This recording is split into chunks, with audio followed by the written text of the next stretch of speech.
Sabe, fica a pergunta, será que dá pra gente construir uma forma de amor, de desejo, que seja, sei lá, livre de séculos de opressão? Pois é, hoje a gente vai mergulhar de cabeça na filosofia, que é super provocador, do Henrique Dussel. Ele tentou fazer exatamente isso, e olha, o debate que a proposta dele gerou foi, para dizer o mínimo, acalorado. E o mais interessante é que o próprio Dussel já começa o trabalho dele admitindo, sabe? Ele diz, olha, é muito difícil definir o que é ser mulher. E para ele, isso não é uma questão filosófica, abstrata, não. É uma consequência bem direta de milênios de opressão. Basicamente, ele está dizendo que o caminho da libertação, na verdade, mal começou. Então, para a gente entender bem essa ideia, nosso roteiro vai ser o seguinte. Primeiro, a gente vai entender qual é o problema, o diagnóstico que o Dussel faz da história da opressão. Depois, a gente entra na solução dele, a tal da erótica da alteridade. Aí, claro, vamos ter que encarar as críticas, que não foram poucas do movimento feminista. E no final, a gente reflete um pouco sobre o que esse debate todo, que está rolando até hoje, significa. Então, vamos lá. A grande questão do Dussel, a pergunta que move tudo, nasce de um lugar bem específico, que é a América Latina. Ele não estava só, sabe, filosofando no vácuo, no abstrato. A pergunta dele era muito concreta. Como é que o desejo pode se tornar uma força que liberta, em vez de ser só mais uma ferramenta para oprimir? E a grande cartada dele, a grande aposta, foi criar o que ele batizou de erótica da libertação. A ideia era bem radical, na verdade. Era ir além daquela discussão só de política, só de economia, e propor uma forma totalmente nova da gente se relacionar com o corpo, com o desejo, uma forma que, segundo ele, poderia desmontar as estruturas de poder a partir do que há de mais íntimo. Só que antes de chegar na solução, o Dussel faz um diagnóstico, e olha, é um diagnóstico brutal da história. O argumento dele é o seguinte, o mundo que a gente conhece, sabe, com as nossas leis, nossa cultura, até a nossa filosofia, tudo isso foi construído quase que inteiramente a partir de um ponto de vista masculino, uma totalidade, como ele chama. E essa perspectiva masculina, segundo ele, não é de hoje não. Ela atravessa toda a história do pensamento ocidental. Pensa bem, lá na Grécia Antiga, Platão já definia as mulheres como objetos comunitários para a procriação. Aí a gente pula séculos, chega no século XVII, o famoso penso logo existo do Descartes. Para Dussel, esse eu que pensa era, implicitamente, o eu de um homem. E isso vem vindo, até chegar no século XX com filósofos como Ortega y Gasset dizendo na lata que o destino da mulher é ser vista pelo homem. É um padrão que se repete, e é um padrão opressor. Se a gente pega a República de Platão, por exemplo, fica muito claro. Lá, o amor considerado supremo, o mais elevado, era o amor homossexual, entre homens, que eram vistos como iguais.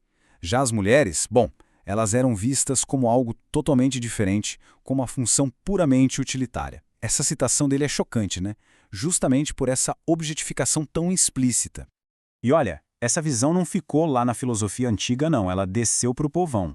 Na cultura popular aqui da América Latina, por exemplo, o famoso personagem Martim Fierro, num poema épico argentino, ele lista as coisas que ele tinha. Filhos, fazenda e mulher. Tá vendo? Tudo na mesma categoria. Isso mostra o quão enraizada estava essa ideia da mulher como uma posse, como algo que se tem.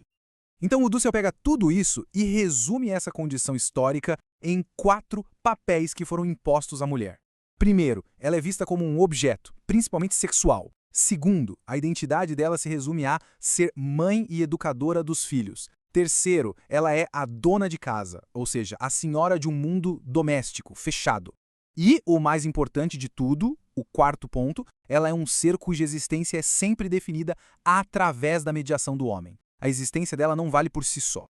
Ok, o diagnóstico é bem sombrio, né? Então a pergunta é, como é que o Dussel propõe quebrar esse ciclo? É aqui que a gente entra no coração da filosofia dele, que é basicamente uma nova forma de pensar os relacionamentos.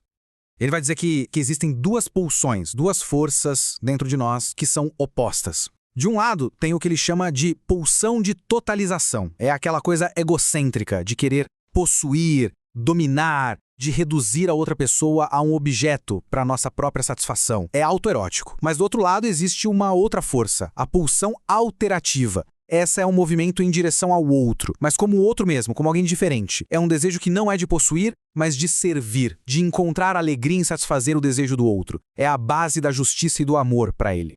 E a palavra-chave para entender essa nova relação é alteridade. Pense assim, se toda a história da opressão foi sobre reduzir a mulher a um objeto, algo conhecido, controlável, a alteridade é o exato oposto. É reconhecer a outra pessoa como um mistério, como uma liberdade que a gente não pode e nem deve tentar controlar ou possuir. É uma exterioridade, algo fora do nosso mundo. E segundo Dussel, essa relação de alteridade não é estática, ela se desenvolve em 3 momentos, numa espécie de dialética. Começa com o casal, com o homem e a mulher se abrindo um ao outro como outros. Depois, essa relação se abre para uma nova alteridade, que é o filho. E isso lança o casal numa nova fase, uma relação pedagógica. E por fim, quando essa criança cresce e se torna um adulto, ela entra na sociedade como um irmão ou irmã. E aí essa lógica da alteridade chega na política. E é aqui que o Dussel faz uma distinção filosófica que, olha, é bem crucial. Ele define o que ele chama de feminilidade. Mas atenção, para ele não é a essência da mulher, é um conceito relacional, que depende das relações. E aí ele diz que as relações essenciais da feminilidade são o eros, uma relação com o homem, e a maternidade, na relação com o filho. Já outras coisas, como pedagogia ou política, seriam papéis secundários, quase sem sexualidade. E é exatamente essa hierarquia que vai virar o centro de um debate gigantesco. Bom, a intenção parece ser libertadora, né? Mas a pergunta que não quer calar é: a filosofia do Dussel consegue mesmo escapar do sexismo? E é aqui que o caldo engrossa. Porque entram as críticas feministas que vão argumentar que a proposta dele, talvez até sem querer, acaba criando novas armadilhas. A primeira grande crítica é justamente a de um novo essencialismo. Poxa, ao definir que o eros e a maternidade são as funções essenciais da feminilidade, as críticas dizem que o Dussel acaba, de novo, amarrando a realização da mulher a esses papéis tradicionais, de esposa e mãe. Ou seja, ele estaria repetindo a mesmíssima lógica que ele se propôs a combater. E não para por aí. Outra crítica pesada é sobre uma visão que parece muito rígida, muito excludente. O Dussel critica duramente o que ele considera formas extremas de feminismo e, mais ainda, ele condena relações e famílias que não sejam heteronormativas, chegando a dizer que são uma perda radical do sentido da realidade. Aí fica a pergunta, né? Como é que uma filosofia que se baseia na alteridade, no respeito ao outro que é diferente, pode ser tão fechada para outras formas de existir e de amar? E por fim, tem a questão da ênfase enorme na procriação, que é vista como um problema. Essa ideia de que o filho é a nova alteridade que salva o casal do hedonismo, do puro prazer, acaba sugerindo que relacionamentos sem filhos são, incompletos, menos transcendentes. E isso, claro, só reforça aquela crítica de que, no frigir dos ovos, a mulher continua sendo valorizada, principalmente pela sua capacidade de ter filhos. Então, o que a gente tem aqui é um paradoxo, né? De um lado, um projeto filosófico muito potente que está buscando a libertação. E do outro, uma crítica super contundente que aponta todas as falhas, todas as contradições desse projeto. Essa tensão toda acaba revelando um desafio que é central para qualquer movimento que queira mudar as coisas de verdade. E aqui está o nó da questão, a tensão intelectual no centro de tudo isso. O Dussel tenta, de fato, uma ruptura radical com uma história patriarcal, mas a pergunta que fica é: ao fazer isso, será que ele não acaba, sem querer, carregando junto um pouco daquela mesma lógica que ele queria tanto superar? É aquela velha história, né? A dificuldade de tentar usar as ferramentas do mestre para desmontar a casa do mestre. No fim das contas, toda essa discussão nos deixa com uma pergunta final bem provocadora.